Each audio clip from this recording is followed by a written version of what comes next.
Welcome to Magic to Millions, We document this guy's journey where I take this stuff. and turn it into this stuff.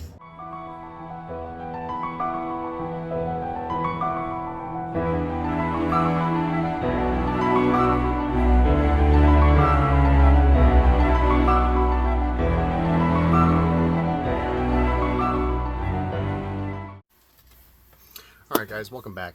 So, Ravnica Remastered released finally. I think the thing we need to most note here, Shocklands are Shocklands. They're always going to have demand. The interesting thing though is that Shocklands are holding around $10. Some of them dropped to $7 to $12. They're kind of fluctuating in that range. The interesting thing to note is that I think it was MinMax Games, they posted on Reddit actually. They opened up 20 collector's boxes and got 220 shocks, I believe, or something like that across all the arts. So if we're kind and we say $12.50 a piece, because some of them are etched foils, etc. So we'll go way above average here. 100 of them is $1,250. 200 of them is $2,500. A little extra, let's call it $3,000. 20 collector boxes is a bit over $5,000 it costs. My cat is messing with the stand and being a pain in the butt. This is why the camera is shaking aggressively. Anyway, so you know, you're looking at like a bit around $2.5 to $3,000. Cost on those was $225-ish, $230, somewhere in there. So 20 of those is like 4,500 bucks. Your lands cover 60 to 70% of your cost, and then you got to remember you're going to pay a lot of fees and shipping. A $12 card goes out for like $9 by the time it's all said and done. $10 maybe if you're lucky, somewhere in there, depending on your margins and how cheap you get stamps and shipping.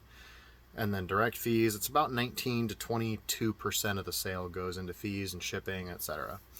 So you're looking at about $10 a card. So they've only recovered a little under half when it's all said and done on their total cost on those boxes, and they're $225 at cost. The Mythic slots was a Cyclonic Rift, I think, is the big hit in there. It's down to $25, I think, across all three of the treatments, the Anime Borderless, the regular, and the full art. That card was $70 to $80 in the pre-sale range. It got annihilated. Now, this is a good thing for the players because the cards are cheaper now. However, what this does confirm for me is that Ravnica Remastered, while the singles are good in the set, it is a terribly priced product. Wizards went full greed monster on this one, and instead of reducing the price down because they hosed everyone pre-release, it's just been wrecked. Your current estimated EV on those boxes is like in the low hundreds. For a $220 box at cost, that's crap. So if this didn't completely blow out and get completely sold out immediately, I believe you can still order the draft boxes from Distro and do some other shenanigans and get boxes. And obviously stores that are still sitting on product. There's not really any shortage of material. My cat is relentless and will not bugger off. Good Lord, dude. You are so needy. It's not a good take on the product, right? Like, it could have been a really good product if it was priced a little bit lower. If CBs were like, you know, like $175 cost and then sold at $200. Draft boxes were like $125, sold at $150. You know, again, you get that margin, the prices feel a little bit better. The singles are really cheap in general in the set. Like, it's just not a good product to open for money-wise. So, I mean, if you're opening it just for nostalgia or chasing a specific one, honestly, buy singles.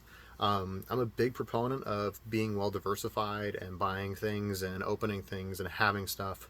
But it is very rare when I see a huge negative EV on a set like this, and I don't expect it to go down. If it goes up, I would be absolutely stunned. Sell everything you have and get the heck out, because it is 100% a pump and dump, and people are just trying to offload supply and manipulate the market. These boxes, the collector boxes, should probably be like 150 to 160 when it's all said and done and the market really stabilizes. As the shocks continue to go down, as Cyclonic Rift goes down, as all these cards that go down continue to go down, unless there is just overwhelming demand for it, because they're out of standard right now. They're not in demand for standard. Unless there is just an overwhelming demand increase, these cards are just going to go down in price. 200 plus, 10 to 11 shocks per collector box, probably just as many from set boxes or whatever the heck the draft is that is in this set. It's just not good. Like, the singles don't bode well for me. Like, it just doesn't look good. Now, what do I think the money opportunities are here? I think Ravnica Remastered becomes a really good buy at 150, 160 for the CB. I think the shocks all become really strong buys at the 5 to 7 range. I just don't see those cards staying at $5 for a long time. It's just like the same thing with the fetch lands. The fetch lands are in, like, where they were in the $5, $10. That was a great buy point. I think they were there very shortly, and they're back up around like 10, 12 now. And I'm still debating buying some at 10 and 12 just because, like, those were $30, $40, $50 cards at one point. Like, they're not cheap cards, and they don't really tend to stay out of demand because you only need more for your decks. And when they're really cheap, people buy more because it's a pain in the butt to take apart your deck. You may as well just buy another set of the lands. It'll run you $50, and now you got more. So, and then as prices go up, now you can start moving off the supply, etc. So I'm also looking there for that, but I think that's going to be the move with Ravnica Remasters. Picking up your shock lands in that $5 to $7 range, I think that's going to be a good move. Picking up the sealed for the collector boxes in the 150 to 160 range, if you can get them, is going to be a good move. Same thing with the draft. If you can get the draft around like 100, 115, I think that's going to be kind of like a no-brainer long-term, just for like just good sealed value, just because of the shock lands. If you open up 7 to 8 shock lands out of a 36-pack or 24-pack box, and, you know, they're $10 a piece, you know, that covers 80-90% of your box cost. So it's kind of a no-brainer. And then you have this Iconic Rift, your other rares, your bulk, etc. Like, it's really easy to break even / make money at 110, 115 a box. Same thing at 150, 160 a box, because if you're pulling about 11 out of the collector boosters at $12.50 a piece, again, I mean, you know, it's what, 11.50, so yeah, like $140, $130 in shock lands. Again, about 80-90% of your cost. So I think that's kind of where the money shots are on that set. Murder Mystery at Karlov. I'm not excited about it, guys. It's kind of cartoony for me. I don't know. We'll see what the singles are out of the set. There could be some bangers in there, who knows. But I'm not really eyeing it right now as a position to buy. Just like a lot of Modern Magic, I'm kind of staying away from it for the most part. The last set that I bought a lot of was Phyrexia We Are One. It did really well. I killed it on that. I opened some boxes, did amazing. I bought those Phyrexia complete bundles, did utterly amazing on those. I bought 12, I think, opened 9, made like $400 off of them, kept 3, and still the profit was like $400, I think, total from the 9 that I opened. Just crazy money in those. Those oil slick lands did amazingly well. They were like $5 to $10 a piece, so like I was just cleaning house on those. If you see little bits of hair flying, it's because of this fuzzball. He's literally relentless. The Per Machine. The Per Machine. So, you know, it's an interesting time right now with Magic. The other thing that I'm looking at right now, I am going to do a huge box break, I think, on Modern Horizons. I don't think the EV is there if you only sell rares and mythics above. However, if you're doing what I'm doing with all this bulk, I think I added another box too to the, oh, it's not here, it's in the other room actually. My Conspiracy 2 bulk is in the machine now and churning, moving those out of here. I'm holding my cat back with a foot, little turd. He's a QT. But you know, I think that's going to be the next thing that I'm looking at is Modern Horizons 1. Between the bulk, the rares, the uncommons, I think the foils and the bulk is actually where most of the money will be made back. It's all my profit. Doing some rough cost basis, if I do okay, average over 100 boxes, I should be able to make about $4 or $5 grand on it. I'm gonna have to take some time to source boxes because there's just not someone selling 100 of these things anywhere. So if you guys do know anyone that has those, that will be my next project that I do, so please let me know. Reach out in the comments below. I'll be looking to pick those up in about the 150, 160 range. TCG Player has them at 199 right now. If I go buy them on there, get sales and stuff, get my cash back and my sale prices and stuff, you know, 10% on sealed sale when that happens, you know, I'm looking at like 180 out the door roughly. So You know, if you buy it, if you sell it on TCG Player, you're looking at like 19% fees. You're looking at like 165, 167 out the door. So like, really, just sell it to me for like 160 bucks, call it a day. Yeah. Anyway, so I'm gonna go ahead and also crack this. This is some double masters packs that I got in a buy a while ago. We're still looking for a good mythic hit in here. I don't think I did too great the last time on this. I think I actually got kind of boned. Like actually, I think I like wrecked.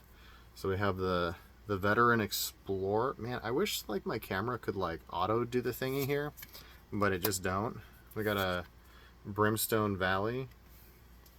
All these uncommons and stuff I'm actually going to list and sell and go merc them. Got a Golem Artisan, another uncommon. Actually, High Market's a decent rare, I believe. It's a nice rare. It's a land. It's probably a few dollars. Let's see, add one, sacrifice a creature, you gain a lot. Yeah, it's actually probably a few decent dollars. Ooh, another land. Land heavy pack, guys. We have another rare land. Boy, oh boy, Academy Ruins, and it's horrifyingly off center. Dang, too bad it's not a little further off. That'd be misprint zoned.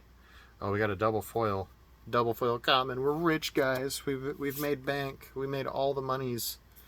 So yeah, that pack was also kind of crap. This is free at this point. This was part of that big lot that I bought from someone a few months back with a bunch of Flesh and Blood. There was like 10 or 15 2x2 packs in there. Some random Commander. There's a Commander Masters collector booster box that I already sold. What the heck else was in there? There was just a random like smodge podge of magic, some secret layers and stuff. I've sold some of those, and I'm sitting on the rest now. Again, selling those. Those are going slow but steady. That's kind of just like where things are at right now. I'm averaging probably about 30 to 100-ish orders a week right now with the bulk stuff. I actually have like 70 right now in my backlog that I have to go fill. 80 maybe. I have a bunch. I've been bad and not been doing it. We actually got snowed in a little bit too, so that was interesting. We got like 6 inches this year at the house, so I was out shoveling the driveway and stuff and getting that all cleaned up. But it's been an interesting time. 2024 will be a good time, I think, overall. I think the Modern Horizons bulk box the master rip I do on that, I should net probably somewhere between like $4,000 and $10,000, give or take, when it's all said and done. I'll have to drip out the bulk slowly and monetize all the singles and stuff, but you know, it should do fairly well long term, I think. I think that's kind of the update for now, guys. I actually have reached the first stage of monetization and stuff now on YouTube, so I actually will be adding memberships and stuff here soon. I am going to be keeping those cheap. When I do release those, I'll put a video out about it, kind of explaining what I'm going to do with them. Each tier is going to be pretty cheap, but as you hit each tier, I will do an opening for you and some other stuff. They'll probably do like a t-shirt with some merch and stuff like that at some point, and I don't know, we'll do something to kind of add value to it, so that way you're not just like endlessly giving me money, but like, you know, get some content out of it and get some fun out of it, and you get some cards and some fun stuff. So on that note, guys, I'm going to go ahead and wrap this up and call it a day for now, and enjoy the opening this Friday, and see you guys soon. Bye.